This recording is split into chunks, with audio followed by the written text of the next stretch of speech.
Bienvenue dans ce bonus en lien avec le podcast Équilibre et influence des acides et des bases sur notre santé. Nous allons voir les 7 erreurs à éviter quand on veut alcaliniser son corps. Lorsque l'on cherche à rééquilibrer son pH, certaines erreurs peuvent compromettre les résultats. Voici les plus courantes et comment les éviter. Erreur numéro 1, croire que tous les aliments acides sont acidifiants. La vérité, c'est qu'un aliment peut être acide au goût, mais alcalinisant une fois métabolisé. Par exemple, le citron et le vinaigre de cidre sont acides au goût, mais ils deviennent alcalinisants après la digestion. Erreur numéro 2, éliminer complètement les aliments acidifiants. En vérité, l'équilibre acido-basique ne signifie pas de supprimer la totalité des aliments acidifiants.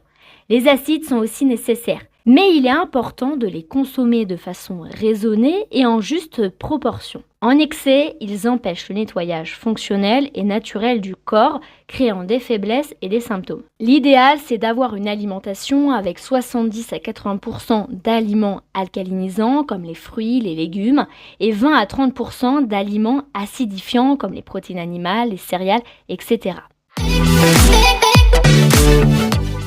Erreur numéro 3, c'est de croire que l'eau citronnée suffit à alcaliniser le pH sanguin. En vérité, bien qu'utile, elle ne suffit pas à elle seule à rééquilibrer le pH si l'alimentation est trop acidifiante. La solution, c'est d'avoir cette habitude de prendre un verre d'eau avec du jus de citron, complété avec des repas riches en légumes verts, mais aussi avec des tisanes alcalinisantes et mieux encore, de réduire les aliments transformés.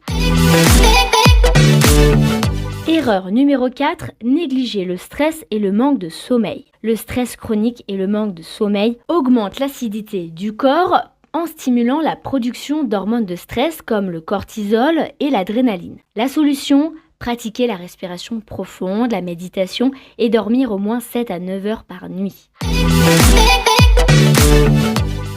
Erreur numéro 5. Vouloir boire beaucoup d'eau alcaline avec des compléments artificiels. En vérité, une eau trop alcaline, d'un pH supérieur à 9 et consommée en excès, peut perturber la digestion en réduisant l'acidité de l'estomac. Idéalement, boire de l'eau filtrée ou légèrement alcalinisée naturellement avec du citron ou de l'eau de Quinton, qui est de l'eau de mer, en petite dose, suffit largement. Erreur numéro 6, ne pas bouger suffisamment ou trop intensément. Ne pas bouger encrasse la machine, tandis qu'une activité physique modérée favorise l'élimination des acides via la respiration et la transpiration. Mais un excès de sport intense produit de l'acide lactique qui peut donc acidifier le corps, ce qui engendre une perte des réserves minérales essentielles de type électrolyte si elle n'est pas compensée. La solution, c'est d'ajouter de la récupération après chaque effort intense ou privilégier des sports ou des activités doux comme la marche, le yoga, la natation et surtout la respiration profonde. Erreur numéro 7, oublier les minéraux essentiels. Le corps tamponne l'acidité en utilisant le calcium, le magnésium, le potassium, le zinc, etc. Une alimentation pauvre en ces minéraux peut favoriser l'acidification.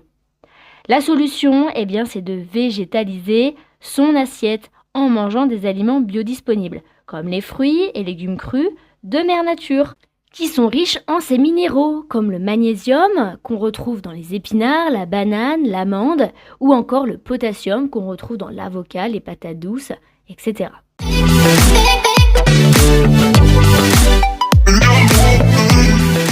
Ce petit plus prend fin et j'espère que vous avez apprécié. En tout cas, je vous dis à très bientôt et merci de m'avoir écouté. On se retrouve la prochaine fois parce que oui, il y aura une prochaine fois, un bonus numéro 2 pour connaître les mythes et les vérités sur l'équilibre acido-basique.